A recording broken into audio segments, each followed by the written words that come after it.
ভিডিওটি দেখার আগে সবার কাছে ছোট্ট একটি রিকোয়েস্ট করতে চাই, প্লিজ প্লিজ প্লিজ যারা ভিডিওটি দেখবেন সবাই একটা করে সাবস্ক্রাইব করে দিবেন।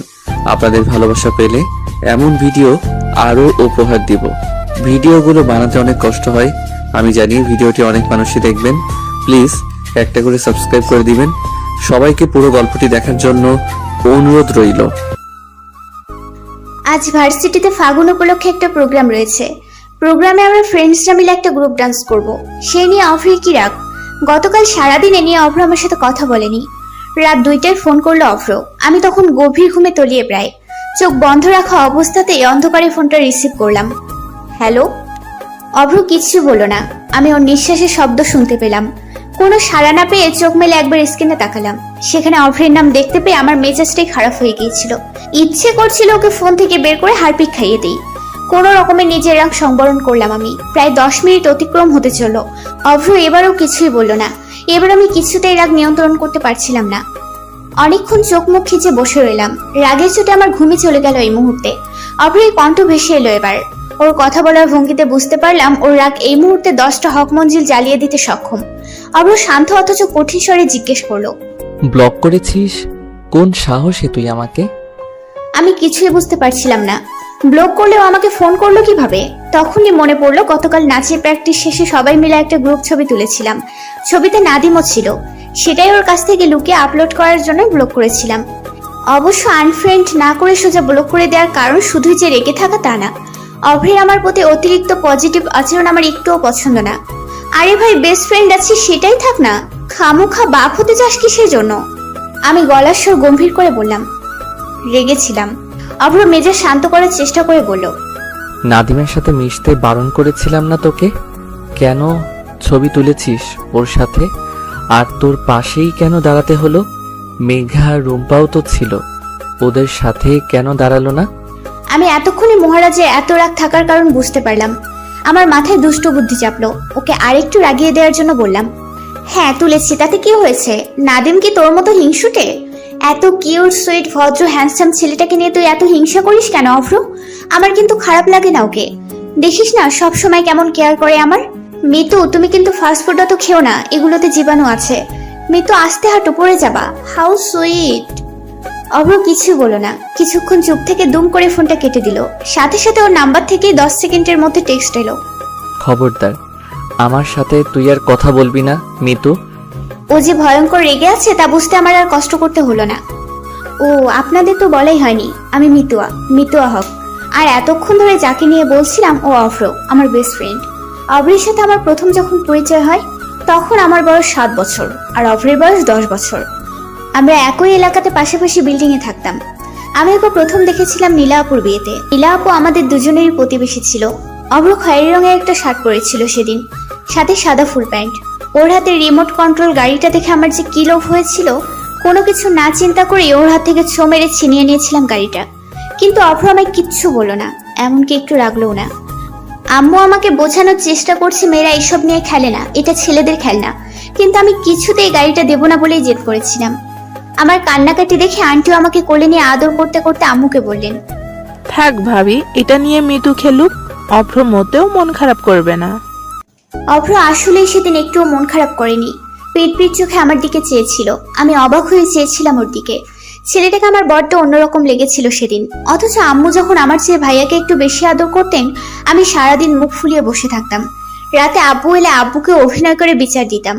কিন্তু এই ছেলেকে দেখো, ওর এত সুন্দর নতুন খেলনা গাড়িটা নিয়ে নিলাম, আবার ওরই মায়ের কোলে বসে আদর খাচ্ছি।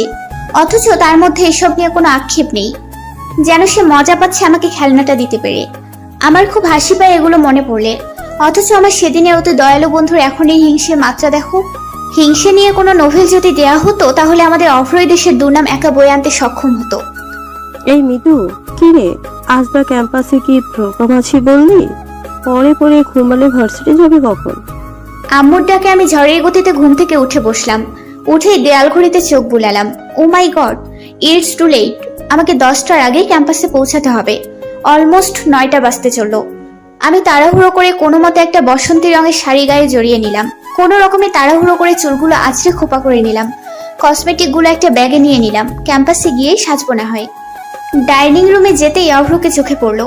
টেবিলে বসে কেমন নির্বিকার ভঙ্গিতে নাস্তা করছে অভ্র। ওর ভাব দেখে মনে হলো ও এই হক মঞ্জিলের একমাত্র জামাই। আমি নিঃশব্দে ওর পাশের চেয়ারটা টেনে বসলাম। ও পাশ ফিরে তাকালো না, যেন আমি এসেছি সেটা একদমই পাত্তা দিচ্ছে না। আমার প্রচুর মেজাজ খারাপ হলো আম্মুর ওপর। এত জামাই আদর করার দরকার কি শুনি? অবশ্য এসব ভেবে কি লাভ? মাঝে মাঝে তো মনে হয় অভ্রই বুঝি আমার আম্মুর আসল ছেলে, আর আমাকে এনেছে রাস্তা থেকে কুড়িয়ে। তাই তো ওর আগমনে আম্মু চাঁদ পাওয়ার মতন খুশি হয়ে যায়। কিরে খাচ্ছিস না কেন? ছেলেটা সেই কখন থেকে বসে আছে আর মহারানী খুবই ভাঙলো না। আম্মুর কথায় আমি ব্যাপক অপমানিত বোধ করলাম। অভ্রের দিকে এক পলক তাকাতেই দেখতে পেলাম ও কেমন ভাব নিয়ে খাচ্ছে। ওর খাওয়ার ভঙ্গি দেখে মনে হচ্ছে আমার অপমানিত হওয়াতেও ভীষণ মজা পাচ্ছে। আমার রাগ এবার চরম মাত্রায়। মনে মনে ব্যাটাকে 100 বার গঙ্গার পানিতে চুবিয়ে ফেললাম। কিছুক্ষণ চোখ বড় বড় করে তাকিয়ে ওর প্লেটটা মুখের সামনে থেকে ছো মেরে সরিয়ে ধমকের স্বরে বললাম, ওঠ, লেট হয়ে গিয়েছে, আর খেতে হবে না। আম্মু বলল, সে কি, ছেলেটাকে নাস্তাটাও শেষ করতে দিবে না? কিছুই তো খেলো না অভ্রটা। আমি চোখ মুখ খিচে বললাম, হ্যাঁ, তোমার অভ্র তো কিছুই খায়নি। গরুর মাংস দিয়ে পরোটা, ডিম, কলা, এতক্ষণ তো আমিই ঠুসেছি সব। আমার কথার মানে বুঝতে পেরে আম্মু আমার প্লেটে তাকিয়ে কিছু বলতে যাবে তার আগে আমি হনহনিয়ে বেরিয়ে পড়লাম। অভ্র তখনও মিটিমিটি হাসছে। ওর হাসি দেখে আমার যেন পিত্তে জ্বলে যাওয়ার উপক্রম হলো। আমি কোনো কথা না বলে ওর বাইকের পেছনে বসে পড়লাম। পুরো রাস্তা আমি ওর সাথে কোনো কথা বলিনি। 1-2 বার ফ্রন্ট মিররে চোখ যেতেই দেখেছিলাম ও নিঃশব্দে আমার দিকে চেয়ে আছে।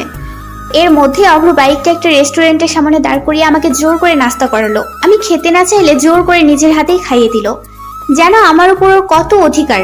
অভ্র এমনই। 20 মিনিটের মধ্যে আমরা ক্যাম্পাসে গেটের কাছে পৌঁছালাম। আমি ওর সাথে এবারও কোনো কথা বললাম না। বাইক থেকে নামতেই অভ্র পেছন থেকে আমার হাত টেনে ধরলো। তীক্ষ্ণ দৃষ্টিতে আমাকে একবার আগাগোড়া অবলোকন করে নিল, তারপর গম্ভীর মুখে বলল, শাড়িটা ব্লাউজের আর একটু উপরে পড়তে পারিস না? 2 মিনিট সময় দিলাম, এর মধ্যে শাড়ি ঠিক কর। আমি পিঠে হাত দিতেই বুঝতে পারলাম পিঠের একাংশ খালি হয়ে আছে, তবে সেটা খুবই সামান্য। এই সামান্য ত্রুটিও অভ্রের চোখে রাতে সক্ষম হয়নি। আমি হাত দিয়ে শাড়িটা ঠিক করে নিলাম। তারপর চলে যাওয়ার জন্য পা বাড়াতেই অভ্র পুনরায় আমার আঁচল টেনে ধরলো। আমার ভীষণ অস্বস্তি হচ্ছিল। অভ্র সেসব তোয়াক্কাই করলো না। ছোট্ট একটা ব্যাগ থেকে 2 মুঠো লাল কাঁচি চুড়ি বের করলো। কিছুক্ষণ আমার মুখের দিকে তাকিয়ে মৃদু হেসে আমাকে কিছু বলার সুযোগ না দিয়েই চুপচাপ চুড়িগুলো আমার হাতে পরিয়ে দিল। তারপর আমার শাড়ির আঁচল টেনে মুখের ঘাম মুছতে মুছতে বলল, এটারই কমতি ছিল। বাসন্তী শাড়ির সাথে লাল চুড়িতেই তোকে মানাবে ইমাজিন করে দেখলাম, তাই এইটাই নিয়ে নিলাম। আর শোন, ফোন করবি যাওয়ার সময় আমাকে না দেখতে পেলে, আমি সিফাতদের সাথেই আছি। আমাকে পিট চোখে তাকিয়ে থাকতে দেখে পুনরায় বাইকের চাবি ঘুরাতে ঘুরাতে বলল, শাড়ির ফাঁকে যদি আমার ব্যক্তিগত সম্পত্তির এতটুকু উন্মুক্ত হয়েছে তাহলে কিন্তু তোর খবর আছে মিতু। ওর হালকা ধমকে আমি যেন কেমন অধিকারবোধ গন্ধ পেলাম। আমার শরীর বেয়ে যেন কম্পন শুরু হয়ে গেল। অভ্রের এরকম আচরণ আমাকে মাঝে মাঝে বড্ড ভাবনায় ফেলে দেয়। ওর এমন তীক্ষ্ণ দৃষ্টিতে প্রতিবার আমি আমাদের সম্পর্কের ব্যতিক্রমী অর্থ খুঁজে পাই, যা আমায় অসম্ভব লাজুকলতায় মিলিয়ে রাখে। আমি পথভ্রষ্ট হই আর ভাবতে থাকি এই সম্পর্কের নাম কি শুধুই বন্ধুত্ব দেয়া যায়, নাকি এর চেয়েও বেশি কিছু। আমাদের প্রোগ্রাম শেষ হতে হতে প্রায় সন্ধ্যা হয়ে আসে। স্টেজে উঠে আমি 2-1 বার অভ্রকে খুঁজেছিলাম। ক্যাম্পাসের কৃষ্ণচূড়া গাছটার সাথে ঠেস দাঁড়িয়েছিল অভ্র। ওর চোখে মুখে শুধুই গম্ভীর্যতা। আমি যেন সেসব কোনো তোয়াক্কাই করলাম না। আমাদের নাচ শেষ হতে না হতেই আশেপাশে হইচই শুরু হয়ে গেল। স্টেজের আশেপাশে যারা ছিল তারা সবাই দৌড়ে অভ্রের হলের দিকে ছুটতে লাগলো। আমরাও কিছু না বুঝে দৌড়াতে লাগলাম। প্রফেসর মফিজুর রহমান স্যার, নাবিলা কামাল ম্যামও দৌড়াচ্ছেন সেদিকেই।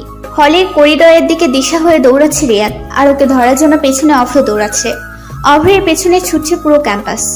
রিয়াদের নাকে মুখে রক্ত লেগে আছে। আমি কিছুতেই বুঝতে পারছিলাম না অভ্রকে কেন মারছে। আমার আর ভিড় ঠেলে সেদিকে যেতে ইচ্ছে হলো না। প্রচুর রাগ হলো অভ্রটার উপর। ওর এসব কাজের জন্য না ওর পড়াশোনায় কোনো প্রভাব পড়ে, আমি আছি সেই চিন্তায়। অবশ্য ক্যাম্পাসের সকলে অভ্রকে এত ভালোবাসে যে কোনো ঝামেলা হলে নিঃসন্দেহে সবাই অভ্রের পক্ষই নেবে। এদের ধারণা অভ্র কখনো অন্যায় কিছু করতে পারে না, যদি করে সেটার পেছনেও ন্যায় কারণ রয়েছে নিশ্চয়ই। ওকে এত ভালোবাসার কারণ শুধুই যে ভালো রেজাল্ট তা না, মানুষ হিসেবে অভ্র সেরাদের সেরা, এমনটাই সকলে মনে করেন। ক্যাম্পাসের যে কারো বিপদে অভ্রই সবার আগে এগিয়ে যায় সাহায্যের জন্য। মফিজুর স্যার তো প্রায়ই বলেন, এভাবে স্ট্রং লিডারশিপ কোয়ালিটি উপর এটা ধরে রেখো আজীবন। এসব ভাবতে ভাবতে দেখলাম মেঘা হাঁপাতে হাঁপাতে আমার সামনে এসে দাঁড়ালো। আমি জিজ্ঞেস করলাম, কিরে এমন সাপের মতন ফোঁসফোঁস করছিস কেন? দোস্ত, প্লিজ রিয়াদকে বাঁচা, অব্র ওকে মাইরাই ফেলবো আজকে। আমি হতম্বিত হওয়ার স্বরে জিজ্ঞেস করলাম, মানে অভ্র এখনো মারছে? কিন্তু কারণটা কি, জানিস কিছু? আরে ভাই, আমরা স্টেজে যখন নাচতেছিলাম রিয়াদ নাকি জুম করে তোর ভিডিও নিছে। ভিডিওটা নর্মাল হলেও অব্র অত রাখতো না, কিন্তু ও স্পেসিফিক্যালি তোকেই জুম করছে। আর এমন এমন অ্যাঙ্গেলে ভিডিওটা করছে কি বলবো তোকে। ভিডিওটা করার সময় আশেপাশের কয়েকজন দেখছে, ওরাই অব্রকে জানাইছে। মেঘার কথা শুনে আমি যেন আকাশ থেকে পড়লাম। রিয়াদ বেয়াদবটার জন্য আমার ঘৃণা যেন শতগুণ বেড়ে গেল। এই মুহূর্তে ওকে খুন করে ফেলতে ইচ্ছে হলো আমার। দোস্ত প্লিজ ওকে বাঁচা, ওর আব্বা কিন্তু এলাকার কমিশনার। কিছু একটা দুর্ঘটনা হইয়া গেলে বিপদ কিন্তু অব্রই পড়বো। মেঘার কথায় আমি যেন সম্বিত খুঁজে পেলাম। ঠিকই তো, আমার কারণে কেন অভ্র সাফার করবে? তাছাড়া ভুলটা তো আমারই। আর কোনো কিছু চিন্তা না করে দৌড় লাগালাম। অভ্র এখনো বেধড়ক ভাবে পেটাচ্ছে ওকে। আশেপাশের কেউ ওকে আটকে রাখতে পারছে না। ভিড় ঠেলে আমি ওর সামনে গিয়ে দাঁড়ালাম। অভ্র আমাকেও গ্রাহ্য করলো না, গরম চোখে শুধালো। সর সামনে থেকে। আমি সরলাম না। ওর হাত থেকে লাঠিটা নিয়ে ওকে দুই হাত দিয়ে জাপটে ধরে ঝরঝর করে কাঁদতে কাঁদতে বললাম, আর মারিস না অভ্র, প্লিজ বাসায় চল।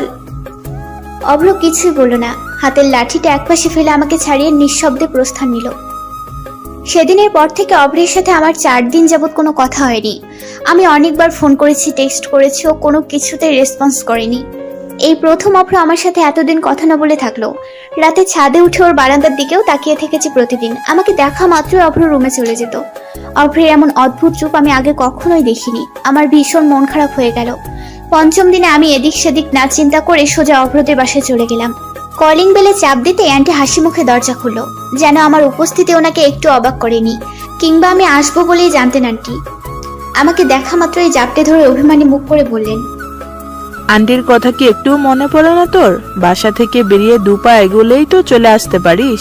এত নিষ্ঠুর হলে কবে থেকে রে? আমি আন্টিকে জড়িয়ে ধরে বললাম, তুমিও তো আসো না আমাদের বাসায়, নিষ্ঠুর কি আমি একা? রুম থেকে অয়ন ভাইয়ের স্বর শোনা গেল। কিরে মিতু, থাকিস কোথায়? তোকে তো দেখি না রে। ভার্সিটিতে উঠে বুঝি বড় হয়ে গেছিস? তাহলে বিয়ে টিয়ে দিয়ে দেই, কি বলিস? অয়ন ভাইয়ের কথায় ভাবি আর আন্টি একসাথে হেসে ফেললো। আমি মুখ ফুলিয়ে বললাম, হ্যাঁ তা তো দেবেই, খুব জ্বালাচ্ছি না তোমাদের? ভাবি আমার হাত ধরে টেনে ঘরে নিতে নিতে বললেন, হয়েছে, ভাই বোনেতে মিলে পরে ঝগড়া করবে। মেয়েটাকে বাইরে দাঁড় করিয়ে রাখার ইচ্ছে নাকি তোমাদের? সোফায় বসে আমি অয়ন ভাই আর আন্টি মিলে ক্রিকেট খেলা দেখছি। খেলা না বুঝলেও আমার ভীষণ মজা লাগছে। ভাবি একটু পরপর এটা সেটা নাস্তা বানিয়ে দিয়ে যাচ্ছে। অয়ন ভাই একটু পরপর লাফিয়ে উঠে মাথায় হাত দিয়ে গম্ভীর কণ্ঠে বলছে, শিট শিট মিতু, আজকেও মনে হয় হারবো রে। সবার সাথে খুশ গল্পে কখন দুপুর হয়ে গেল আমি খেয়ালই করলাম না। এত কিছুর মধ্যে আমি অভ্রের কথাই ভুলে গেলাম। আন্টি আর ভাবি আমাকে কিছুতেই বিকেলের আগে যেতে দেবেন না বলে সিদ্ধান্ত নিয়ে ফেলেছেন। আম্মুকেও ফোন করে জানিয়ে দিলেন যেন আমাকে নিয়ে চিন্তা না করে। বিকেলে অয়ন ভাইয়া দিয়ে আসবে বাসায়। 1:30টার মধ্যে প্রায় সকলের খাওয়াই শেষ। খেলাম না শুধু আমি। অভ্রের কথা জিজ্ঞেস করায় আন্টি বলল, বাইরে আছে কোথাও, চলে আসবে, তুই খেয়ে নে। আন্টিকে বললাম অভ্র এলে আমি খাবো। এটা শুনে আন্টি আর আমাকে জোর করলেন না, মিটিমিটি হাসলেন। আমি এই হাসির অর্থ খুঁজে পেলাম না। দুপুর 2টার দিকে অভ্র কাকবেজা হয়ে বাসায় প্রবেশ করলো। আন্টি হন্তদন্ত পায়ে ওকে তোয়ালে এনে দিল। অভ্র তখন আমাকে খেয়াল করেনি। কিছুক্ষণ পর গোসল শেষ করে পরনে একটা তোয়ালে পেঁচিয়ে খালি গায়ে আরেকটা তোয়ালে দিয়ে চুল মুছতে মুছতে ড্রয়িং রুমে প্রবেশ করলো। এসে আমাকে সোফায় বসে থাকতে দেখে অভ্র একটুও চমকালো না, এমনকি কথাও বললো না। আমি আত্মসম্মান বিসর্জন দিয়ে নিজে থেকে বললাম, কেমন আছিস অভ্র? ফোন ধরিস না কেন তুই? তোর সাথে কথা না বললে আমার মাথা কিলবিল করে বন্ধু। অভ্র তীক্ষ্ণ দৃষ্টিতে আমাকে একবার দেখে নিল। আমার কথার জবাব না দিয়ে বলল, খেয়েছিস? না। আমিও খাইনি। ওঠ, আমাকে ভাত বেড়ে দিবি। আমি ভ্রু কুচকে ওর দিকে চেয়ে রইলাম। বলে কি, যে মেয়েকে এখনো আম্মু ভাত মুখে তুলে না দিলে খাই না, তাকে কিনা ভাত বেড়ে দেওয়ার আদেশ করা হচ্ছে? অভ্র আমায় হা করে তাকিয়ে থাকতে দেখে পুনরায় বলল, কথা কানে গেল না মনে হয়? আমি না খেয়ে আছি, কেউ কি শুনতে পেলো? আন্টি অলরেডি সব খাবার টেবিলে গুছিয়ে রেখেছিলেন আমাদের জন্য। আমি সেগুলোই অভ্রের প্লেটে একটু একটু করে বেড়ে দিলাম। তারপর বসে নিজের প্লেটে ভাত নিতে যেতেই অভ্র আমার হাত টেনে ধরলো। কি হলো? অভ্র কোনো জবাব দিল না। তারপর নিজের প্লেটের খাবার থেকে মেখে আমাকে খাইয়ে দেওয়ার জন্য হাত বাড়ালো। আমি কিছু বুঝতে পারছিলাম না। আমাকে চুপ থাকতে দেখে অভ্র বলল, হা করবি নাকি দিব এক চর? আমি হা করলাম। অভ্র আমাকে খাইয়ে দিচ্ছে। রান্না এত ভালো হয়েছে যে আমি খেয়ালই করলাম না অভ্র শুধু আমাকেই খাইয়ে দিচ্ছে, নিজে কিছুই খাচ্ছে না। আমি হাত মুখে নিতে নিতে বললাম, তুই খাচ্ছিস না যে?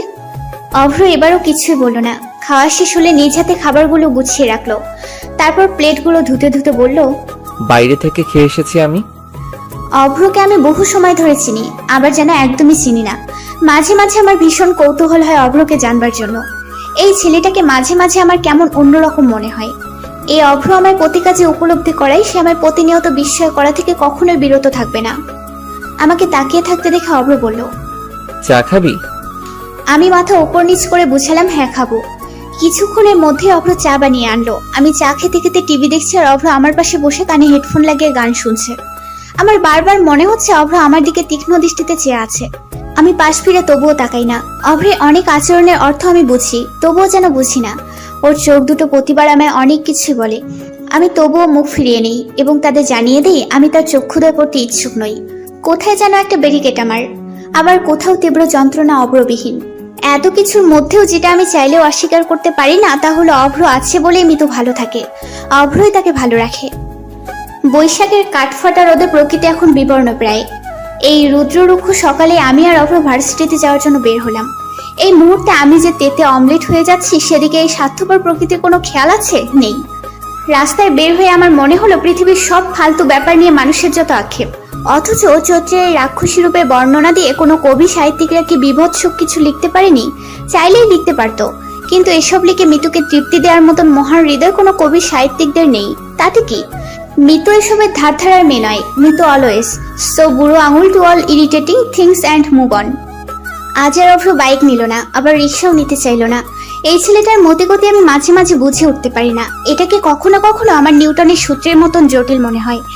এই জটিল লোকের নাকি আজ হেঁটে হেঁটে ভার্সিটি যাওয়ার মতন মোস্ট অ্যানোয়িং অ্যান্ড ইউয়ার্ড ইচ্ছেটা হলো। আমার রক্তলাল চোখে তাকিয়ে থাকাও যেন তার সেই মুহূর্তে বাড়াভাতে ছাই দেওয়ার মতন মনে হলো। আরে ভাই, তোর রোদ খাইতে ইচ্ছে করলে সারাদিন চিত হইয়া শুইয়া থাক মরুভূমিতে, না হয় সূর্য বেলেন্ডার কইরা জুস বানাই খা। আমাকে কেন টানতেছিস এসবে? জীবনে কি ক্ষতি করছি আমি তোর? তোকে বন্ধু বানানোর শাস্তি এত তিতা? ইয়া মাবুদ, আমাকে এই গরু সঙ্গ ত্যাগ করার তৌফিক দান করুন। আমার একটু হাঁটতে ইচ্ছে হচ্ছিল না। বারবার বিরক্তি নিয়ে অভ্রের দিকে চোখ বড় বড় করে তাকাচ্ছি, কিন্তু ব্যাটার সেসবে পরোয়া করার মতো নরম মন হলো না। এবার বিরক্তি নিয়ে থম মেরে দাঁড়িয়ে পড়লাম আমি। আমাকে দাঁড়িয়ে থাকতে দেখে অভ্র চোখের ইশারায় আমাকে দাঁড়িয়ে থাকার কারণ জানতে চাইল। আমি টলমল চোখে শুধালাম, একটা রিক্সা ডাক না প্লিজ। এই অসহ্য গরমে কেউ হেঁটে যায়? ক্যাম্পাস তো আরো অনেক দূরে, কিভাবে যাব? অভ্র ডোন্ট কেয়ার ভাব নিয়ে বলল, আজকে ক্যাম্পাসে যাব এটা তোকে কে বলল? আর এইটুকু রাস্তা হাঁটতে তোর শরীরে ঠোসা পড়ে গেল? তোর বাপ তোকে প্রোটিন জাতীয় খাবার থেকে বঞ্চিত থাকতে বলেছে বুঝি? নিয়ম করে পুষ্টিকর খাবারের পরিবর্তে হরলিক্স খাওয়ালে তো এমনই হওয়ার, নাকি তোর বাপের জাপানি টাকায় আকাল পড়েছে? ওর কথায় আমি যেন আকাশ থেকে পড়লাম। এই অসভ্য অভদ্রটার সাথে আমার এক পাও এগোতে ইচ্ছে হলো না। আমি বিরক্তি নিয়ে বললাম, কথায় কথায় আমার বাপকে কেন টানিস অভ্র? আব্বু তোকে পছন্দ করে না বলে তুইও বড়দের রেসপেক্ট করবি না? আর ক্যাম্পাসে না গেলে আমাকে টেনে হেঁচড়ে কেন আনলি তুই? তোর চেহারা দেখাইতে?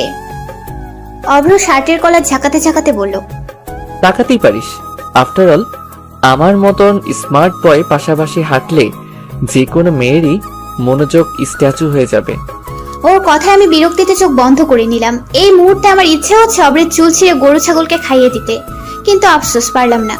আমাকে এভাবে তাকিয়ে থাকতে দেখে অভ্র বলল, তোর কোনো আইডিয়া আছে তোকে যে পেত্নির মতন লাগছে? চোখ সরা। তোর এই চোখে তাকায় থাকা অবস্থায় একটা ছবি নিলে আমাদের শিক্ষককে পেতনি বলে চালিয়ে দিয়ে ভাত খাওয়ানো যাবে মিতু। নেহাত আমি ভীষণ দয়ালু, তাই তোর এসব ভয়ঙ্কর রূপ রোজ দেখার পরেও হার্ট অ্যাটাক করবি না। তোর জন্য মায়া লাগে তো। ওর কথায় রেগে আমি রণমূর্তি রূপ ধারণ করলাম। আমাকে এক্ষুনি বাসায় দিয়ে আসবি তুই অভ্র। অভ্র শার্টের হাতা ফোল্ড করতে করতে বলল, চুপ থাক একটু।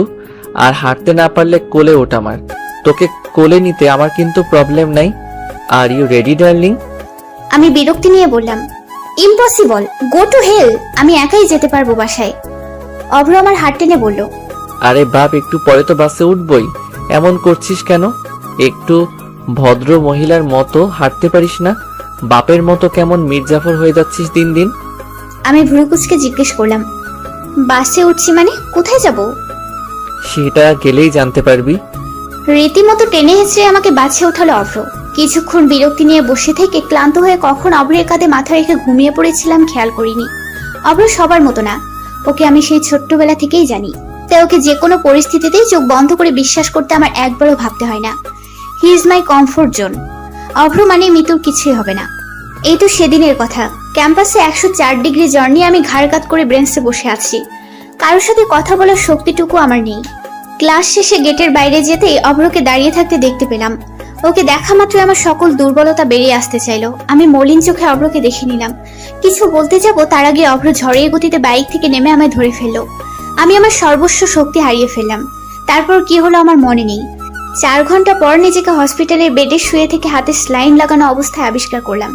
আমার জ্ঞান ফিরতে দেখে আম্মু আমাকে জড়িয়ে ধরে হাউমাউ করে কান্না জুড়ে দিয়ে বলেছিল, অভ্রটা না থাকলে যে কি হতো। ছেলেটা 4 ঘন্টা ধরে কেমন উন্মতের মতো করছে। তোর ঔষধপত্র যা লাগে সব অভ্রই দৌড়াদৌড়ি করে এনেছে।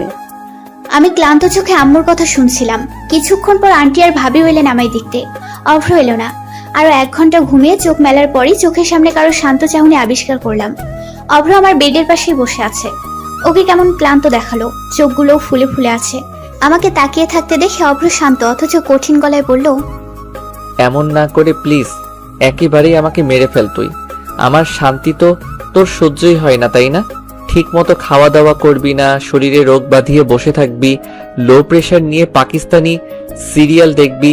তোর এনআইডি কার্ডে 21 বছর বয়সের জায়গায় 10 বছর দেওয়া উচিত মিতু।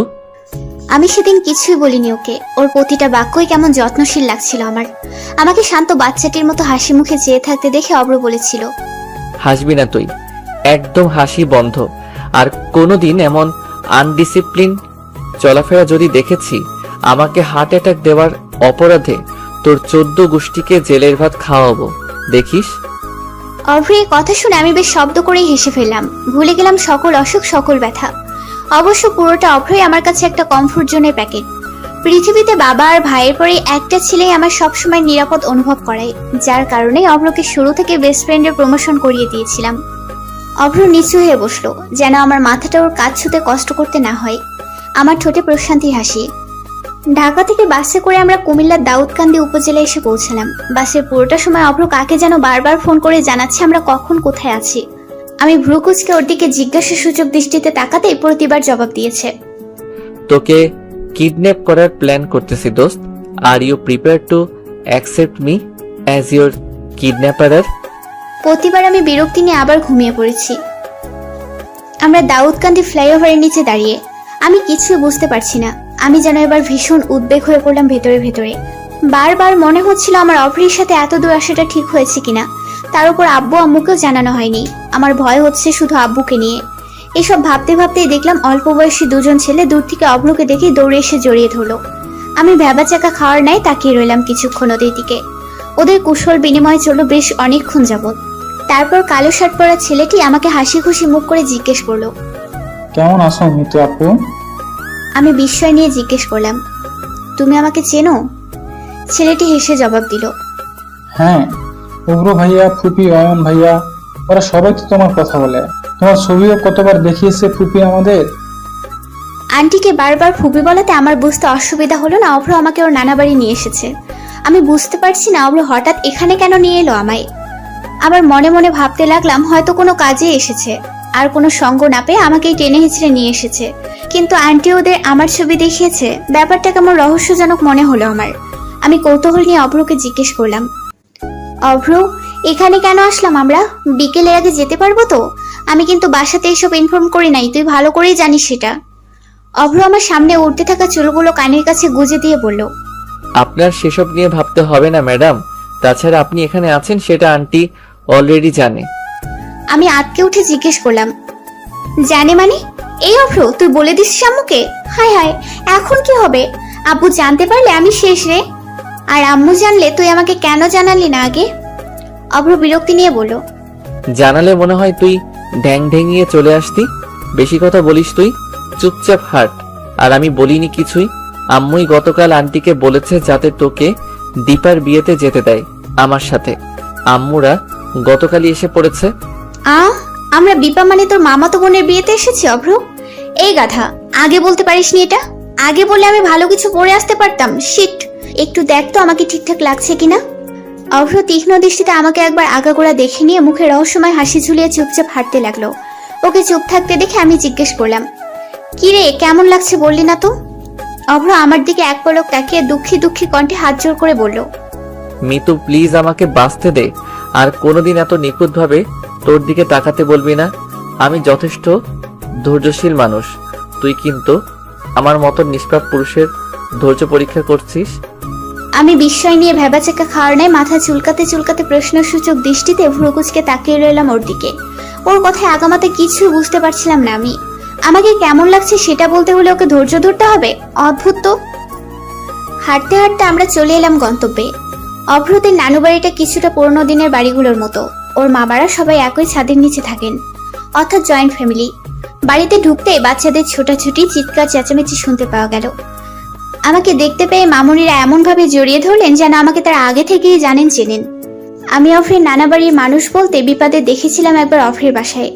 তাছাড়া বাকি সকলের গল্প আন্টির থেকে শোনা, কখনো সামনে থেকে দেখার সৌভাগ্য হয়নি। সকলের হইচই শুনতে পেয়ে আন্টি আর ভাবি দোতলা থেকে দৌড়ে নামলেন। ভাবি এসে আমাকে জড়িয়ে ধরে ফিসফিস করে বলতে লাগলেন, অভ্র কিন্তু আসতে চায়নি। যে বললাম মিতুকে নিয়ে এসো, ওদের বাসায় গতকাল বলে দিয়েছি, অমনি হনহনিয়ে চলে এলো। ভাবো একবার কত হিপোক্রিয়েট দেবর আমার। ভাবির কথা শুনে আমি আর হাসি দমিয়ে রাখতে পারলাম না, বেশ শব্দ করেই হেসে ফেললাম। অচেনা পরিবারের কথা মাথায় এলো না আমার হাসির শব্দে আশেপাশে সকলের দৃষ্টি এখন আমার দিকে। কেবল প্রশ্নসূচক দৃষ্টিতে তাকিয়ে আছে সবাই। আমি একটু ইতস্তত বোধ করলাম। এরপর কারো দিকে নজর যেতেই দেখতে পেলাম কেবল একজন পুরুষের দৃষ্টি শান্ত। আশেপাশের কাউকে পরোয়া করলো না সে বেপরোয়া পুরুষ। কেমন বিস্ময় নিয়ে তাকিয়ে রইল অভ্র, যেন এর চেয়ে সুন্দর হাসি সে আজন্ম দেখেনি। চারদিকে এত হইচই দেখে কেমন উৎসব মুখর মনে হচ্ছে সবকিছুই। এই কয়েক ঘন্টায় সবাই আমাকে এত আপন করে নিল যে আমার মনে হচ্ছে না আমি এদের রক্তের কেউ নই। অভ্রের সব কাজিরাই আমাকে সঙ্গ দিচ্ছে। তার মধ্যে একজন আছে যাকে আমার ভীষণ ভালো লাগলো। মেয়েটার নাম স্মৃতি। বাকি সবার চেয়ে ওকে আমার বেশ মিষ্টি লেগেছে। মেয়েটা অত্যন্ত মিশুক ধরনের। এইটা নাও। আমার হাতে একটা প্যাকেট ধরিয়ে দিয়ে স্মৃতি পুনরায় নিজের কাজে চলে গেল। এমনকি প্রশ্ন করার সময়টুকুও দিল না। আমি খুলবো না ভেবেও কৌতূহল নিয়ে প্যাকেটটা খুলে ফেললাম। একটা সাদা গোলাপ আর একটা সবুজ রঙের শাড়ি। আমি বিস্ময় নিয়ে কিছুক্ষণ তাকিয়ে শাড়ির ভাঁজ খুলতে একটা চিরকুট বেরিয়ে এলো, যাতে খুব যত্ন করে লেখা, শুভ্র ফুলের খোপায় যেন শুভ্র ফুলই দেখতে পাই। আমার ফুলের জন্য শাড়ির চেয়ে শ্রেষ্ঠ উপহার অন্যটি পেলাম না। আমার খুব ইচ্ছে হয় জানিস, তোকে আজীবন শাড়িতে দেখার। গিন্নিদের মতো শাড়ি পরে আমাকে শাসন করবি, ভাত বেড়ে খাওয়াবি, আমার বাচ্চাদের খেয়াল রাখবি, আরো কত শত ভাবনা আমার। সেসব ভাবনা আপাতত দমিয়ে রাখলাম। শোন, পাশে আরেকটা প্যাকেটে পেটিকোট আর ব্লাউজ আছে। এই মুহূর্তে রেডিমেডটাই ম্যানেজ করতে পেরেছি, ফটাফট পরে ফেল। আমি বারান্দায় দাঁড়িয়ে চিরকুটটা পরে থম মেরে বসে পড়লাম। আমি খুব লজ্জা লাগছিল আমার। এটা যে অভ্রই পাঠিয়েছে তা যেন বিশ্বাস করতে চাচ্ছি না। আমার কেন জানি না একটুও রাগ হলো না অভ্রের ওপর। ওর সামনে গিয়ে জিজ্ঞেস করতে ইচ্ছে হচ্ছে না কেন লিখেছি সেগুলো, কোন অধিকার নিয়ে। আমি শাড়ি পরেছি বেশ অনেকক্ষণ হয়, কিন্তু আমার কেন জানি না বাইরে যেতে সাহস হচ্ছে না। শরীরের শীতল কাপড় নিয়ে বসে রইলাম রুমেই। এই অভ্রকে আমার জানা নেই। এ যে এক অন্যরকম পুরুষ। তার তীক্ষ্ণ দৃষ্টিতে তাকিয়ে থাকা আবেগময় চিরকুট আমায় যেন খুব বিশাল কিছুর ইঙ্গিত দিচ্ছে। এসব ভাবতে ভাবতে হঠাৎ দরজায় ছিটকানি লাগানোর আওয়াজ কানে এলো আমার। আমি ঝটপট পেছনে তাকালাম। অভ্র। ওকে দেখে আমার তাৎক্ষণিক কি যেন হলো। আমার মুখে কোনো শব্দ নেই। লজ্জার ভয়ে আমি মিয়ে গেলাম। নিঃশব্দ পায়ে আমার সামনে এসে দুই হাত বেঁধে কেমন নির্বিকার ভঙ্গিতে দাঁড়ালো অভ্র। আমি চোখ তুলে তাকাতে পারলাম না। অভ্র স্বাভাবিক কণ্ঠে বলল, আমাকে এতক্ষণ দাঁড় করিয়ে রাখার জন্য তোকে কি শাস্তি দেওয়া যায় বলতো? আমি আমতা আমতা করে বললাম, অভ্র প্লিজ, আমার কেমন যেন লাগছে, তুই চলে যা। কেউ এসে পড়লে ব্যাপারটা খারাপ দেখাবে। তক্ষুনি আন্টির কণ্ঠ ভেসে এলো, কি রে মিতু, রেডি হচ্ছিস নাকি? দরজা বন্ধ কেন? আমি ভয়ে জবুঠুবু হয়ে ঢোক গিলে অফ্রির দিকে তাকালাম। আমার অবস্থা দেখে অব্র ঠোঁট টিপে হাসছে। ভীষণ রাগ হলো ওর ওপর। আমি কাঁপা কাঁপা গলায় জবাব দিলাম, আর 10 মিনিট দাও আন্টি, আমি অলমোস্ট রেডি হয়ে গিয়েছি। আন্টি চলে গেল, সাথে রেখে গেল তার ওই গর্ভে ধারণ করা আতঙ্কটাকে। আমি চোখ বড় বড় করে অফ্রির দিকে তাকালাম। কড়া গলায় কিছু বলতে যাব তখনই ওর শীতল হাতের স্পর্শ আমার ঘাড়ে লাগলো। অভ্র পেছন থেকে আমার গলাটা ধরে একদম ওর মুখের সামনে নিয়ে এলো। আমি চোখ বন্ধ করে ফেললাম। আমাকে কিছু বলার সুযোগ না দিয়ে ওর ঠোঁটের স্পর্শ বসিয়ে দিল আমার গালে। তারপর কানের কাছে ফিসফিস করে বলতে লাগলো, তুই নিকোটিন কিংবা অভ্যাস নস, তুই আমার মায়াবতী মিতু। পৃথিবীর সকল আসক্তি আমায় কাবু করে রাখলেও সেখান থেকে একমাত্র আমাকে ফিরিয়ে আনতে সক্ষম তোর স্নিগ্ধ মুখ, তোর কাজল রাঙা চোখ, তোর চিবুকের তিল। আর বলে অভ্র আমার আরো কাছে আসতে লাগলো। আমি একটু একটু করে পেছাতে পেছাতে দেয়ালের সাথে ধাক্কা খেলাম। আমার চোখ তখনও বন্ধ। অভ্রের তপ্ত নিঃশ্বাসের শব্দ তখনও শুনতে পাচ্ছি আমি। সম্বিত ফিরে আসতেই চোখ বন্ধ রাখা অবস্থাতে আমি ওকে ধাক্কা দিয়ে দূরে সরিয়ে দিলাম। আমার সারা শরীরে কাঁপুনি শুরু হয়ে গেল। এই আপু, কি হলো? চোখ বন্ধ করে দাঁড়িয়ে আছো কেন? শরীর খারাপ লাগছে? স্মৃতির ডাকে আমি সম্বিত ফিরে পেলাম। তাৎক্ষণিক নিজের ঘাড়ে হাত রাখতেই ভাবতে লাগলাম, আসলেই কি অভ্র এসেছিল, নাকি এটা শুধুই আমার কল্পনা। না, শরীর খারাপ না, তুমি যাও, আমি আসছি। কেমন একটা অদ্ভুত চিন্তায় পড়ে গেলাম। অভ্র এমন কিছু করেছে আমার মন কিছুতেই বিশ্বাস করতে চাইছে না। ভাবতে ভাবতেই বসে পড়লাম আমি। তখনই ফ্লোরে অভ্রের ঘড়িটা দেখতে পেলাম। আমার চোখে শুধুই বিস্ময়। তার মানে কল্পনা নয়, অভ্র আসলেই এসেছিল। আমার কেন জানি না খুব কান্না পাচ্ছে।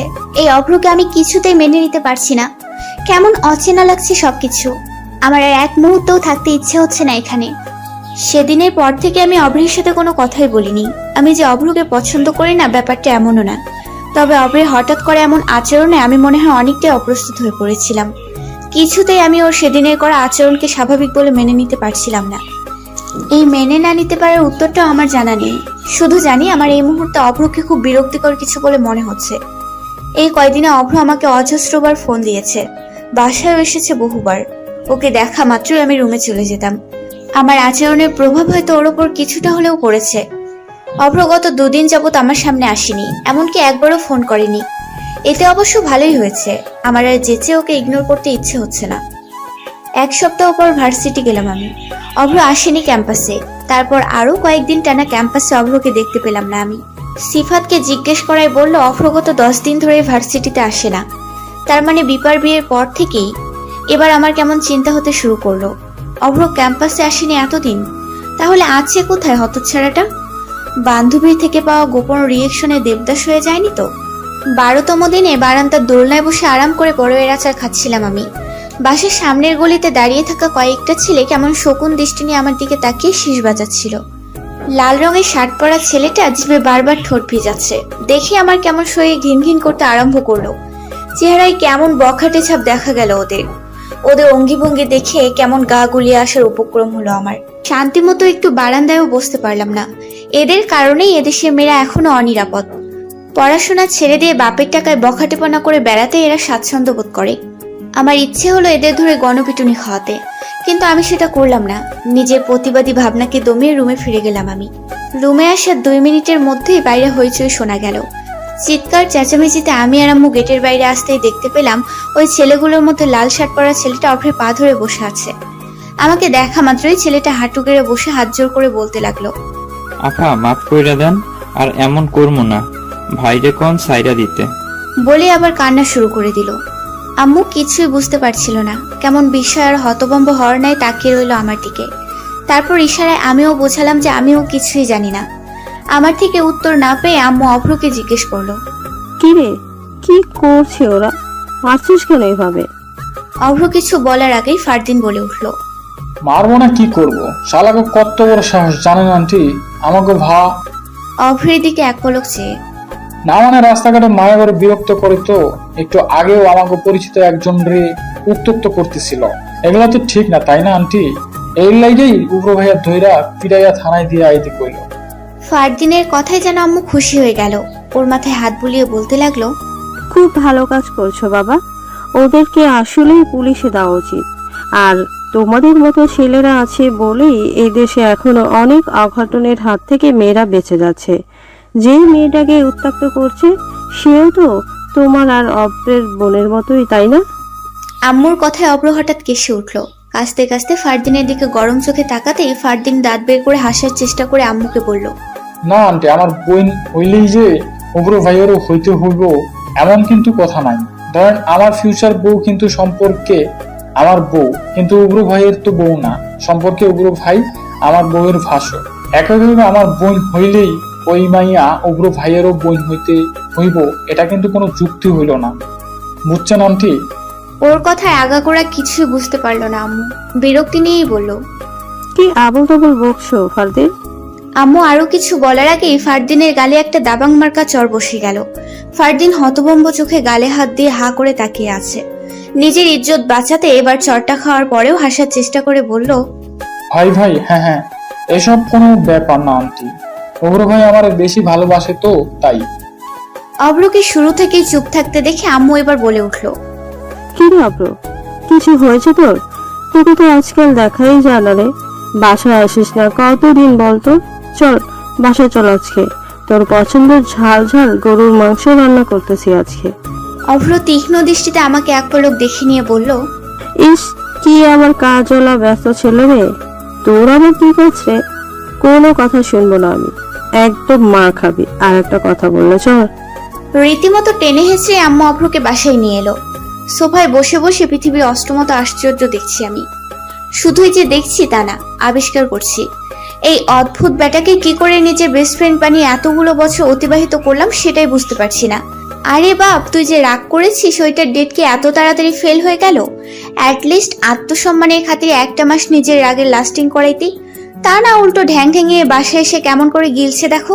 মনে হচ্ছে তার রেজিস্ট্রি করে শ্বশুর বাড়ি। আর আমার মা যেমন আদিক্ষেতা করে সেবা করে খাওয়াচ্ছে, এইসব নাটক বুঝি স্টার জলসার সিরিয়ালকেও হার মানাবে। খাওয়া শেষ করে অভ্র ধুম করে সোফায় আয়েশ করে বসে আমার হাত থেকে রিমোটটা নিয়ে নিল। আমি গরম চোখে তাকাতেও কোনো ফায়দা হলো না। আমাকে কোনো প্রকার তোয়াক্কা না করে সে কেমন নির্বিকার ভঙ্গিতে ক্রিকেট দেখছে। তুই টিভি দেখছিস? আচ্ছা শোন, আমি একটু বাজারের দিকে যাচ্ছি, টুকিটাকি মশলা কিনতে হবে। আম্মুর কথায় অভ্র লাফিয়ে উঠে বলল, কি কি আনতে হবে আমাকে বলো, আমি এনে দিচ্ছি। তুই যাবি? কখনো করিসনি তুই বাজার? যেতে হবে না, আমি নিয়ে আসি। বলতেই অভ্র জোর করে বাজার করার ব্যাগটা আম্মুর কাছ থেকে নিয়ে নিল। কখনো করি নাই তো কি হয়েছে? এখন না শিখলে পরে তো বউ আমার বিপদে পড়বে। আমি থাকতে আমার বউ না খেয়ে থাকবে? না, তা তো হতে পারে না। অভ্রের বউ মানে অভ্র তাকে মাথায় করে রাখবে। থেমে পুনরায়, কিন্তু সেসব কি আর কেউ বুঝে আন্টি? এত আরাম আয়েশ কারোর সহ্যই হয় না। তাই বিনা দোষে কেউ যে অভ্রকে ডজন খানেক বছর ধরে শুধু দূরত্বই দিয়ে যাচ্ছে, সেটা কারো চোখেই পড়ছে না। শব্দ করে নিঃশ্বাস ফেলে অভ্রের কথায় আম্মু হো হো করে হেসে ফেলল। কি বলিস? আমার লক্ষ্মী অব্রকেও কেউ দুঃখ দিতে পারে? হ্যাঁ রে, তুই প্রেমে টেমে পড়ছিস না তো? তোর কথাবার্তা কিন্তু ঠিক লাগতেছে না আমার। তবে যাই বলিস, বিয়ে করলে একটা গুলি মেয়েকে করবি, বুঝলি? আমরা দেখে শুনে বিয়ে করাবো। অভ্র আক্ষেপের স্বরে বলল, সেই ভাগ্য কি আর আমার আছে? আমার তো এমন মেয়ে পছন্দ যে আসলে কোনো কাজই পারবে না, পারবে শুধু জামাইয়ের মাথা খেতে, খাবে না হয় একটু মাথায়। এই আর এমন কি, শখের নারীর জন্য না হয় নিজের অতি মূল্যবান মাথাটাই বিসর্জন দিলাম। কথাটা বলে অভ্র আমার দিকে এক পলক তাকালো। ওর এক একটা কথা আমার রাগ তরতর করে বাড়িয়ে দিচ্ছে। সাথে আম্মু আম্মু কেমন দুঃখ প্রকাশ করে আবার ওকে সঙ্গ দিচ্ছে দেখো। দুনিয়ার সকল প্রকার সার্কাস আমার ঘরেই। 30 মিনিটের মধ্যে আবার বাজার নিয়ে ফিরল। আম্মু গোসল করছিল বাথরুমে, আমি সোফার কাভারগুলো ঝাড়ছিলাম। দরজা খুলতেই অভ্রের ক্লান্ত চেহারা চোখে পড়লো আমার। কপাল বেয়ে তত্তর করে ঘাম পড়ছে ওর। কেমন নিষ্পাপ আর স্নিগ্ধ দেখালো ওকে। শ্যামবর্ণ চেহারায় হালকা খোঁচে খোঁচা দাড়ি, চেহারায় কেমন পুরুষত্ব ভাব ফুটে উঠেছে। আমি এর আগে কখনো অভ্রকে এমন ভাবে খেয়াল করে দেখিনি। কেমন মায়াবী আর আদুরে।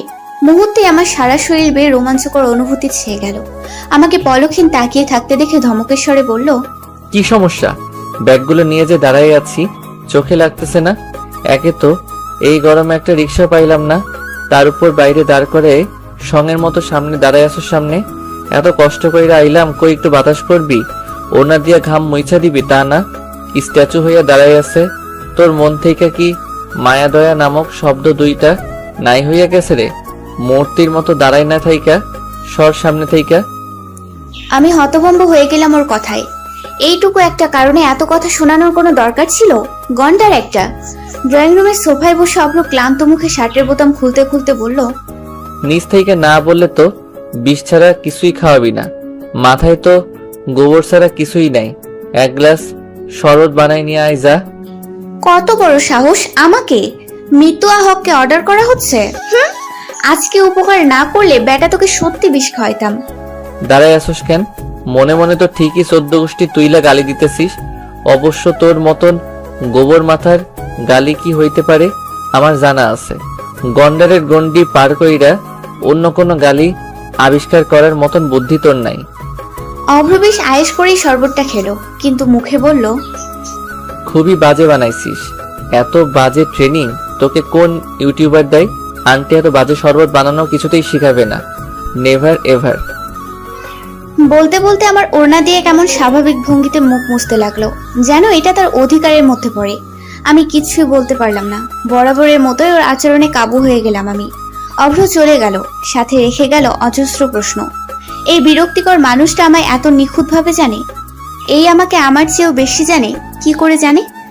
He is a magic man, নাকি এই ম্যাজিক শুধু মিতুর ক্ষেত্রেই?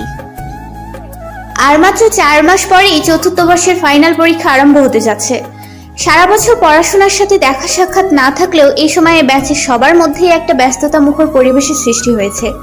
ব্যস্ততা নেই শুধু আমাদের অভ্রের মাঝে, অনেকে এই নিয়ে রীতিমতো কানাঘুষা শুরু করে দিয়েছে।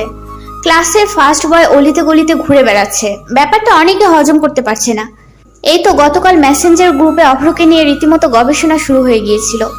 মেসেজের টুংটাং শব্দে আমি গ্রুপে না গিয়েও থাকতে পারলাম না।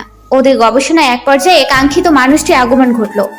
অভ্র গ্রুপে ঢোকা মাত্রই একে একে সকলেই সালাম দেওয়া শুরু করে দিল ওকে, যেন অভ্র নয়, আগমন ঘটেছে কোনো বিখ্যাত মনীষীর। প্রথমেই সম্মানের সহিত জাহিদ লিখল, অভ্র ভাই, ভাই আপনার পাটা যদি একটু দিতেন। আপনার পা ধোয়া পানি খাওয়া এই মুহূর্তে কম্পালসারি হয়ে গেছে। না মানে সারা বছর টোটো কইরা ঘুইরা বেড়ান, তাও একাডেমিক লাইফে আপনার এত সফলতা। আপনার সফলতার সিক্রেটটা যদি এই অধমের সাথে শেয়ার করতেন, খুব উপকৃত হতাম ভাই। অভ্রও কম না, কেমন স্বাভাবিক কণ্ঠে ভয়েস রেকর্ড দিল। শোন, তোরা আগামীকাল 10টার দিকে দেখা কর আমার সাথে। 10 মিনিটের বেশি টাইম দিতে পারবো না, বুঝলি? একবার পা ধুবো, সেই পানি একটা টাঙ্কিতে অ্যাড করবি, তারপর যতজনকে পারিস ডোনেট করে দিবি। আমার মনে কোনো হিংসে নেই, বুঝলি? আমার সামান্য পা ধোয়া পানির দ্বারা যদি তোরা উপকৃত হোস, সেটা গুরু হিসেবে আমার জন্য ভীষণ গর্বের। জাহিদ লিখল, কিন্তু ভাই আমি তো একাই আপনার সিক্রেটটা ভোগ করতে চাই। সরি, এই মহামূল্যবান পানিও আমি শেয়ার করতে পারবো না কারোর সাথে। এক টাঙ্কি বলেন আর যাই বলেন, এই পানীয় সংরক্ষণ করে আমি আমার আগামী 14 পুরুষের সফলতা নিশ্চিত করতে চাই। এই মেসেজের রিপ্লাই সিফাত লিখল, দোস্ত, তোর আসলে শুধু পা ধোয়া পানিতে পোষাবে না রে। ধোয়া পানিতে সাদের স্কিন কেয়ার প্রোডাক্ট অ্যাড করতে পারিস। এই মেসেজে সাদিয়ার ইনগ্রিডিয়েন্ট দেখা গেল। বাকিরা মনে মনে হাহা রিয়েক্ট দিলেও সেটা বাস্তবে প্রকাশ করলো না। সিফাত, তুমি কি আমাকে কোনোভাবে অপমান করছো? না মানে একদিন জাহিদকে দিয়ে অনলাইনের প্রোডাক্টগুলো আনিয়েছি বলে তুমি কি ভাবছো সবসময় জাহিদ আমাকে এগুলো কিনে দেয়? শুনো, আমার পাপার টাকা পয়সার কোনো অভাব নেই যে বয়ফ্রেন্ডকে দিয়ে সবসময় সব কেনাবো। জাহিদ লিখল, বাবু, ও আসলে এটা মিন করে নাই, তুমি রাগ করো না প্লিজ। জাহিদের এই মেসেজে এবার গণহারে সকলে ওকে পছানোর একটা সুযোগ পেয়ে গেল। সকলের জবাব পাল্টা জবাবে রীতিমতো গ্রুপে 3য় বিশ্বযুদ্ধ আরম্ভ হয়ে গেল। বিরক্ত হয়ে বেরিয়ে পড়লাম আমি। পরদিন বিকেলে আমি আর মেঘা মানিক মামার ফুচকার স্টলে বসে ফুচকা খাচ্ছি। খাওয়া শেষ করে পুনরায় বাসায় যাওয়ার জন্য রওনা হতেই গলির দোকানে অভ্রকে চোখে পড়ল। অভ্র পেছন ফিরে দাঁড়িয়ে, সাথে ফারদিন। আমি বারণ করার সত্ত্বেও মেঘা ঢ্যাং ঢেঙে ওদের সামনে গিয়ে দাঁড়িয়ে অভ্র করে ডেকে উঠল, দোস্ত কেমন আছিস? মেঘার ডাকে অভ্র আটকে উঠল। হকচকিত হওয়ার ন্যায় পেছন ফিরে তাকালো, আরো হতভম্ব হলো সাথে আমাকে দেখতে পেয়ে। ফারদিনের অবস্থা তখন রীতিমতো ছেড়ে দেমা কেঁদে বাঁচি টাইপ। আমি তখনও বিষয়টা ধরতে পারিনি ঠিক মতো। আমাদের দেখা মাত্রই অভ্র ধোয়া ওঠা সিগারেটটা হাতের মুঠোয় নিয়ে নিল। ব্যাপারটা নজরে আসা মাত্রই আমার চোখ কপালে উঠে যাওয়ার উপক্রম। আমি কঠিন গলায় জিজ্ঞেস করলাম, তুই সিগারেট খাস অভ্র? অভ্র কোনো জবাব দিল না। কিছুক্ষণ চুপ থেকে জোরপূর্বক হাসার চেষ্টা করে অবাক হওয়ার ভান করে বলল, বলিস কি, আমি আর সিগারেট? ইম্পসিবল। সিগারেট দেখলেই তো আমি 100 হাত দূরে থাকি। সিগারেট কি কোনো মানুষ খায় রে ফারদিন? ফারদিনের দিকে চেয়ে, এসব তো গরু ছাগলেরা খায়। আমার মতন জেন্টলম্যানকে নিয়ে এই ধারণা কিভাবে পুষে রাখিস তুই? আমার তো ভাবতেই কেমন কষ্ট হচ্ছে রে। ওর নাটকে আমার রাগ দ্বিগুণ প্লাস দ্বিগুণ সমান সমান 4 গুণ হওয়ার উপক্রম। অভ্রের কথায় মেঘা ভীত চোখে একবার আমার দিকে তাকাচ্ছে, আরেকবার অভ্রের দিকে। ওর সিক্স সেন্স হয়তো এই মুহূর্তে হতে যাওয়া ঘূর্ণিঝড়ের সংকেত জানিয়ে দিয়েছে ইতোমধ্যে। আমি ধমকেশ্বরে বললাম, হাত দেখা তোর। অভ্র কিছুক্ষণ চুপ থেকে হঠাৎ অসহায় মুখ করে বলতে লাগলো, এইবারের মতন মাফ করে দে প্লিজ। আমি সত্যি খাই না এসব, বিশ্বাস কর। 2-1বার ট্রাই করছিলাম, কিন্তু আজকে থেকে শেষ, আর জীবনেও ধরুম না, কসম। আমি কিছুই বললাম না, চুপচাপ হাঁটতে লাগলাম। অভ্রের সিগারেট খাওয়া না খাওয়াতে আমার কিছুই যায় আসার কথা না, তবুও কেন আমার এত রাগ হচ্ছে ওর ওপর আমি বুঝতে পারলাম না। পেছন থেকে অভ্রের কণ্ঠ এখনো হালকা শুনতে পেলাম, ফারদিন রে, আমি শেষ। তোর ভাবি আমারে মাইরাই ফেলাবো আজকে। রাতে খাওয়া দাওয়া শেষ করে প্রতিদিনের মতোই বারান্দায় এসে 1 কাপ চা নিয়ে বসলাম আমি। অভ্র বিকেলের পর থেকে অজস্রবার ফোন করেছে, কিন্তু আমি একটা ফোনও ধরিনি। এখনো দিচ্ছে। বিরক্ত হয়ে ফোন অফ করে রাখলাম শেষমেশ। পুনরায় রুমে ফিরে যেতে উঠতেই অভ্রকে চোখে পড়লো। গেটের বাইরে কারেন্টের খাম্বার সাথে কেমন দুঃখী দুঃখী মুখ করে দাঁড়িয়ে আছে অভ্র। হাতে একটা বড় কাগজ, যাতে বেশ মোটা অক্ষরে লেখা, সরি মিতু। এটা দেখে আমার মন গড়ল না। তখনও মুখ ফুলিয়ে দাঁড়িয়ে আছি আমি। কিছুক্ষণ পর হাতের কাগজটা ফেলে 2 হাত দিয়ে কান ধরলো অভ্র। ফিস ফিস করে ঠোঁট নাড়িয়ে বারবার আমাকে বোঝালো আমি ক্ষমা না করলেও সারা রাত কান ধরে দাঁড়িয়ে থাকবে। আমিও কম নই। দাঁড় করিয়ে রাখলাম কান ধরিয়ে প্রায় 20 মিনিট। মশার কামড়ে বেচারার নাজেহাল অবস্থা প্রায়। 30 মিনিট পর আমার রাগ পাহাড় থেকে অবতলে নামলো। ফোন করলাম ওকে। আর কখনো দেখবো এসব? অভ্র অসহায় মুখ করে বলল, জীবনেও না, বিশ্বাস কর, এটাই শেষ। তুই যা বলবি তাই শুনবো, তুই বললে তাই, না বললে নাই। এই মুহূর্তে আমার পুরোপুরি না কমলেও 80 ভাগই কমতে শুরু করেছে। কিছুক্ষণ চুপ থেকে অপলক দৃষ্টিতে তাকিয়ে রইলাম ওর দিকে। তারপর মৃদু হেসে বললাম, বাসায় যা, অনেক পাগলামি হয়েছে। হুম, যাব না। যাবি না মানে? কেউ দেখলে উল্টাপাল্টা মনে করবে অভ্র, বাসায় যা। নিচে একবার, না হয় সত্যি যাব না। অভ্রের একবার কিছু করবে বলে মনে হলেও সেটাই করে। ওর জেদ সম্পর্কে আমি বেশ ভালো করে অবগত। যেতে বলছি মানে আমি না গেলেও সত্যি সত্যি হয়তো সারা রাত বাসার সামনেই দাঁড়িয়ে থাকবে। তাই পাগলের হাত থেকে নিস্তার পাওয়ার জন্য আমাকে নিচে নামতেই হলো। চোরের মতো নিঃশব্দে গেট খুলে বের হলাম আমি। আমাকে দেখা মাত্রই অভ্রের মুখে তৃপ্তিময় হাসি ফুটে উঠলো। আমি আশেপাশে এক পলক খেয়াল করে তাড়াহুড়ো করে বললাম, এই যে আসলাম, দেখেছিস হয়েছে, এবার বাসায় যা। অভ্র বিরক্তি নিয়ে বলল, চুপ করে একটু দাঁড়া, এমন লাফালাফি করছিস কেন? 10 মিনিট ধরে অভ্র আমাকে স্ট্যাচু বানিয়ে দাঁড় করিয়ে রেখেছে। তারপর বেশ কিছুক্ষণ পলকহীন চোখে তাকিয়ে আমাকে দেখতে থাকলো। মিতু, শুনছি, যা বলার তাড়াতাড়ি বল। আশেপাশে তাকিয়ে, রাতে কি এগুলো পরেই ঘুমাস? অভ্রের কথায় আমি হতস্কৃত হয়ে পড়লাম। তারপর নিজের পরনে নজর দিতেই দেখলাম রাতে ঘুমানোর জন্য গেঞ্জি আর প্লাজো পরেছিলাম, সেটা চেঞ্জ না করেই তাড়াহুড়ো করে চলে এসেছি। এমনকি গায়ে ওড়না জড়াতেও ভুলে গেলাম আমি। সঙ্গীত ফিরে আসতে কেমন লজ্জা আর অস্বস্তি হচ্ছিল আমার। অভ্র বোধহয় সেটা বুঝতে পারলো। আমার অস্বস্তি আর না বাড়িয়ে ঠোঁটে রহস্যময় হাসি ঝুলে প্যান্টের পকেটে হাত ঢুকিয়ে হাঁটতে হাঁটতে বলল, বাসায় যা। বিছানায় শুয়ে এপাশ ওপাশ করতে লাগলাম আমি।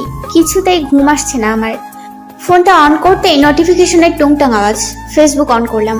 ফেসবুকে ঢুকতেই অভ্রের 5 মিনিট আগের পোস্ট করা একটা স্ট্যাটাস সামনে এলো। সেখানে বাংলা একটা গানের কিছু লাইন, ঘুম চলে যায় তোমার চোখে বেড়াতে, পারি না তাকে কোনোভাবে ফেরাতে। আমার এ মন তোমার মনের পাড়ায়, বোকাশোকা হয়ে আড়ালে আবডালে দাঁড়ায়। তোমাকে ছোঁয়ার নেই তো আমার সাধ্য, দেখতে পাওয়া সেই তো বড় ভাগ্য। মনটা অবাধ্য হচ্ছে প্রায়শ। কমেন্টে সিফাত সেখানে লিখেছে, সাধ্য তো আছেই বন্ধু, নেই শুধু বৈধতা। আগে পরে তো একজনকেই মন দিয়ে বসে আছো, বিয়েটা করেই ফেলে এবার। মেঘা লিখলো, বন্ধু, শাহরুখ কাজল জুটির বাস্তবিক পূর্ণতা দেখার সৌভাগ্য করে দাও প্লিজ। সালমান কিংবা রানী মুখার্জির এন্ট্রি আমরা চাই না। পুষ্পিতাও লিখলো, হায় হায় অভ্র, তোমার গার্লফ্রেন্ড আছে? এত কিউট ছেলেটাও শেষমেশ মিঙ্গেল হয়ে গেল, খুবই দুঃখজনক। সিফাত সেখানে রিপ্লাই করে বলল, এই ব্যাটার উপর ক্রাশ খেয়ে লাভ নেই পুষ্প। অব্রের সকল আগ্রহ এক নারীতেই আটকে আছে। তুমি চাইলে আমাকে লাইন মারতে পারো, বেশিক্ষণ লাগবে না পটাতে। এই রিপ্লাইয়ে সিফাতের গার্লফ্রেন্ড মৌনি এংরি রেড দেখা গেল। ব্যাপারটাকে আরেকটু ঘোলাটে করার জন্য জাহিদ লিখলো, আস্তাগফিরুল্লাহ সিফাত, সে মৌনির মতন একটা লক্ষ্মী মেয়ে থাকতেও তোর চরিত্রে কালো ধূসর বেগুনি এত ধরনের দাগ। মোহিনী দেখেই তোর সাথে সংসার না মানে রিলেশনে আছে। অন্য মেয়েরা হইলে বিয়া সারাই ডিভোর্স দিয়া দিত। আমার তো খুব মায়া লাগতেছে বেচারি মোহিনীর লাইগা। রুম্পা লিখলো, জাহিদ রে, তুই তো কুটনির শাশুড়িদের চেয়েও জঘন্য রে দোস্ত। শেষ শেষ, বেচারা সত্য হওয়া প্রেমিকাটারও আর কয়টা মাস থাকতে দিলি না তুই। তোরে আসলে কুটনা অফ দ্য ইয়ার ঘোষণা করা উচিত। কি আকামটাই না করলি। সিফাতের নিভ্বি এখন ফোন করে বলবে, বাবু আমি রাগ করছি। তোর সাধ্য আছে এই রাগ ভাঙানো? একমাত্র সিফাতই এই অসাধ্য সাধন করতে পারে। সিফাত জাহিদকে মেনশন করে লিখলো, কালকে ছুটির পরে দেখা করিস তুই। তোমার সাদিয়া নাদিয়াদের একটা মিটআপ আছে, আগাম সতর্ক সংকেত দিয়ে দেওয়ার জন্য থ্যাঙ্কস মি লেটার। জাহিদ সেটা রিপ্লাই করে বলল, ঠিক আছে ভাইয়া, আমার স্কুল 12টায় ছুটি হয়, আপনারটা জানলে দেখা করতে সুবিধা হবে। আমি নির্বাক দর্শকের ন্যায় বিনা টিকিটেই সার্কাসের সকল মজা উপভোগ করে নিলাম। রাত প্রায় 3টা বাজতে চলল। আমার চোখে তখনও ঘুম নেই। দুঃখ নয়, সুখময় অনুভূতি থেকে আমার ঘুম আসছে না। অতিরিক্ত দুঃখে মানুষ যেমন নির্ঘুম রাত কাটায়, অতিরিক্ত সুখেও তাই হয়। আমার অবস্থাও ব্যতিক্রম নয়। এক শ্যামবর্ণ পুরুষ আমার ঘুম হরণ করেছে। আমার মনে হচ্ছে কোথাও যেন একটা ছায়া রয়েছে, যে ছায়া আমায় প্রকাশ্যে গোপনে সকল প্রতিকূল পরিস্থিতি থেকে রক্ষা করছে। সে আমায় কেবল এবং কেবলই প্রশান্তি দিয়ে যায়, বিনিময়ে গ্রহণ করে অবহেলা। একটা ভালো রাখার মানুষ, যার সকল কৌতূহল শুধু মিতুকে ঘিরেই, যার পলকহীন তাকিয়ে থাকা তার শ্যামবর্ণ মুখ আমায় এক দ্বন্দ্বও ঠিক থাকতে দিচ্ছে না। আমি চোখ বন্ধ করলাম, সাথে সাথে চোখ থেকে এক ফোঁটা পানি গড়িয়ে পড়লো আমার। এই অশ্রুতেও কেমন তৃপ্তি খুঁজে পেলাম আমি, অভ্রময় তৃপ্তি। পৃথিবীর সকল অনাকাঙ্ক্ষিত ঘটনাবলীর মধ্যে একটি হচ্ছে আগামী পরশু পুষ্পিতার বিয়ে। হুট করে পুষ্পের বিয়ের সিদ্ধান্ত নেওয়া নিয়ে প্রথমে আমরা বেশ অবাক হয়েছিলাম। তাও নাকি পারিবারিক না, সোজা প্রেমের বিয়ে। গত 4 মাস ধরে প্রেম, তারপর বছর না ঘুরতেই বিয়ে। পুষ্পের জীবনে এটাই প্রথম প্রেম, অথচ এর আগে কখনো প্রেম না করেও শত শত পুরুষকে বিচ্ছেদের যন্ত্রণা দিয়ে বিয়ের পিড়িতে বসতে যাচ্ছে পুষ্প। ছেলে হলে আমিও হয়তো অনেকটা দুঃখ পেতাম। সুদর্শন পুরুষদের বিয়ে মানুষ যত সহজে মেনে নিতে পারে, সুন্দরী নারীদের বেলায় ঠিক তার উল্টো। ওর বিয়ে নিয়ে বন্ধু মহলে রীতিমতো আলোচনা সমালোচনা শুরু হয়ে গিয়েছে। সকলের একই প্রশ্ন, হাউ ইজ দ্যাট পসিবল পুষ্প? পুষ্প আমাদের ব্যাচের সবচেয়ে সুন্দরী রমণী। ইউনিভার্সিটি লাইফের শুরু থেকেই পুষ্পকে নিয়ে সিনিয়র জুনিয়র সকল ব্যাচের ছেলেদের আগ্রহ ছিল চোখে পড়ার মতো। কিন্তু পড়াশোনা ছাড়া এই মেয়ের কখনো কোনো কিছু নিয়ে মাতামাতি করতে দেখা যায়নি। অভ্র ছাড়া পুষ্প কোনো ছেলেকেই তেমন পছন্দ করতো না। বন্ধু মহলের মধ্যে 2-1 পুষ্পকে প্রেমের প্রস্তাব দিয়েছিল, তার মধ্যে সিফাত ছিল সবচাইতে লয়াল। বেচারা নিজের গার্লফ্রেন্ড থাকা সত্ত্বেও প্রেমবিহীন এই অদৃশ্য বিচ্ছেদ কিছুতেই মেনে নিতে পারছে না। লোকলজ্জার ভয়ে ঠিকমতো সেটা প্রকাশও করতে পারছে না। বিয়েটা খুব বেশি ধুমধাম করে না হলেও পুষ্পের আব্বু আম্মু আমাদের সব ফ্রেন্ডসদেরকেই দাওয়াত করেছে। হঠাৎ বিয়ের দাওয়াতে সবাই অপ্রস্তুত হয়ে পড়েছিলাম। পুষ্পের হবু বর কিছুদিনের মধ্যে আমেরিকা ব্যাক করছে, যার কারণে এত তাড়াহুড়োর মধ্যে সবকিছু করতে হয়েছে আঙ্কেল আন্টিকে। পুষ্পের অনার্স শেষ হওয়ার পরেই নাকি আয়োজন করে আবার অনুষ্ঠান করবেন। তার আগ পর্যন্ত পুষ্প বাপের বাড়িতেই থাকবে। এত কম সময়ের মধ্যে আমরা ফ্রেন্ডসরা তেমন কোনো প্রিপারেশনই নিতে পারিনি। তাড়াহুড়োর মধ্যেই যা কেনাকাটা করেছি। বিয়েটা সিলেটে পুষ্পের দাদার বাড়িতেই হয়ে যাচ্ছে। এই নিয়ে এক একজন ব্যাপক উত্তেজিত। প্রথম দিকে কারোরই আগ্রহ ছিল না এমন সাদামাটা বিয়েতে অ্যাটেন্ড করার, কিন্তু সিলেটের নাম শোনা মাত্রই এই সাদামাটা বিয়েটাও সকলের চোখে লাল নীল দেখালো। বেচারা সিফাতও বিচ্ছেদের দুঃখ ভুলে নাচতে নাচতে ব্যাগ প্যাক করা শুরু করে দিল। আমাদের ঢাকা টু সিলেট ট্রেনের যাত্রা, সময় আজ দুপুর 2:55।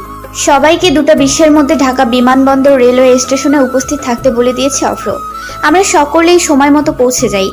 বন্ধু মহলের সকলকে নিয়ে এটাই আমাদের প্রথম ভ্রমণ, তাই সকলের চোখে মুখে এ নিয়ে ব্যাপক উত্তেজনা বিরাজ করছে। আমরা সবাই সঠিক সময় স্টেশনে পৌঁছালেও সিফাতকে তখনও আসতে দেখা গেল না।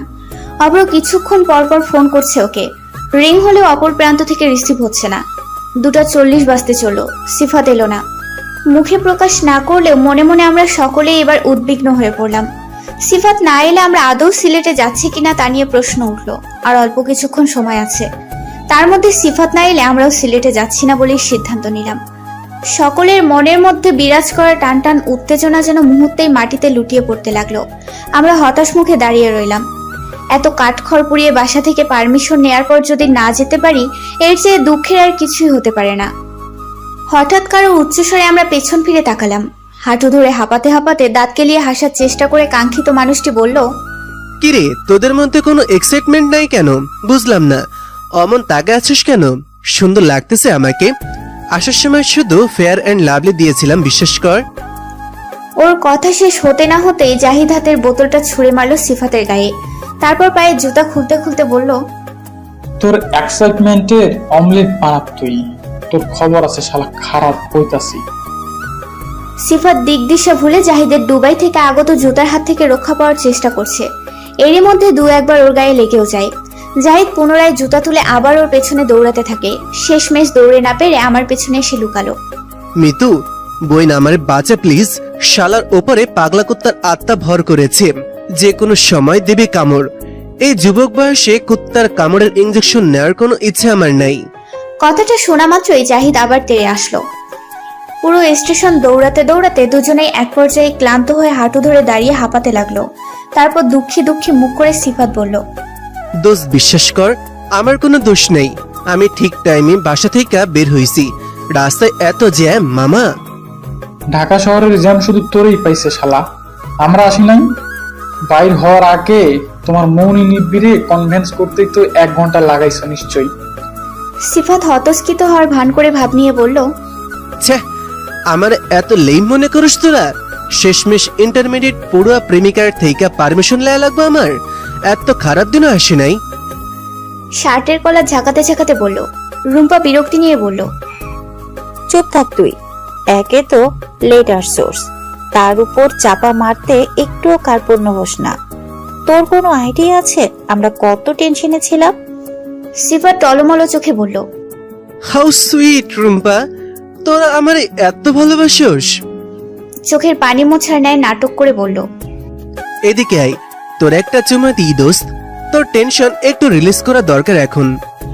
বলেই রুম্পার কাছে আসতে নিতেই রুম্পা ওর হাতের পানির বোতলটা ওর দিকে ছুঁড়ে মেরে পেছাতে পেছাতে বলতে লাগলো, ওই হারামি দূরে থাক। কিরে তোরা ওরে আটকা একটু। ওই অপ্র ভাই বাঁচা এই মহিষের হাত থেকে। ট্রেন চলছে। বিকেল প্রায় 5টা বাজতে চলো। ট্রেনের বাইরে এখন ঝিরিঝিরি বৃষ্টি পড়তে দেখা যাচ্ছে। আমরা আমাদের সিটগুলো পাশাপাশি বুক করেছি বলে সকলে দ্রুত একে অপরের থেকে খুব বেশি না। এই সুন্দর ওয়েদার, সুন্দর দিনটাকে আরো উপভোগ করে তোলার জন্য আমরা সকলে মিলে গান গাওয়ার সিদ্ধান্ত নিলাম। আমি ট্রেনের জানালাগুলো খুলে দিলাম। প্রথমে সিফাত শুরু করলো, তারপর 2-1 লাইন গাওয়ার পরে আমিও সুর মেলালাম। আমার মনের কোণের বাইরে, আমার মনের কোণের বাইরে আমি জানালাম খুলে ক্ষণে ক্ষণে চাই রে। আমার মনের কোণের বাইরে, আমার মনের কোণের বাইরে কোন অনেক দূরে উদাস সুরে, কোন অনেক দূরে উদাস সুরে আভাস যে কার পাই রে। গানের তালে তালে হেলে দুলে অন্যান্য যাত্রীদের মধ্যে কেউ কেউ হাততালি দিচ্ছে, কেউ বা মুখ দিয়ে শীষ বাজানো নেয় বাঁশির সুর তুলতে লাগলো। আমাদের বগির সব যাত্রীরাই ততক্ষণে আমাদের সাথে সুর মিলিয়ে গাইতে শুরু করলো। ছোট ছোট বাচ্চারা কেবিন থেকে উঠে হাত পা নাচিয়ে নাচতে শুরু করলো। কিছু মধ্যবয়স্ক লোকদের আমরা উঠে নিজেদের সাথে বসার জন্য জায়গা করে দিলাম। এত আকর্ষণীয় দিন আমার জীবনে এটাই প্রথম। আমার মনে হলো এই পথ শেষ না হলেই বোধহয় ভালো হয়। এই মুহূর্তের এই যাত্রার সমাপ্তি না ঘটুক আজ।